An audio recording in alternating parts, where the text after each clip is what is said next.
బెజవాడలో దుర్గ వెలిసింది, భక్తుల గుండెలో భక్తి ప్రబలింది. మదిలోన జేగంట మ్రోగింది, నా గుండెలో భక్తి తత్వం పండింది. బెజవాడలో దుర్గ వెలిసింది, భక్తుల గుండెలో భక్తి ప్రబలింది. జ్ఞానాజ్ఞానులమై మెలిగాము, మంచి చెడులను మరుగున పెట్టాము. దుర్గమ్మే మా జీవిత చుక్కానిగా నిలిచింది, చల్లా చల్లని ప్రేమ చూపింది.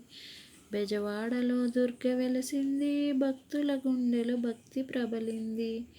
మేను మీద దుర్గా వాలాక భక్తిభావమెంతో నాలో పొంగింది.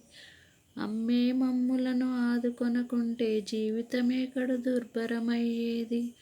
అమ్మ దీవెన రమ్మని పిలిచింది, అమ్మ కరుణే మము నడిపింది. ప్రియమైన దేవతయే పిలిచింది, మనుగడే మార్చుకోండని చెప్పింది. బెజవాడలో దుర్గ వెలిసింది, భక్తుల గుండెలో భక్తి ప్రబలింది.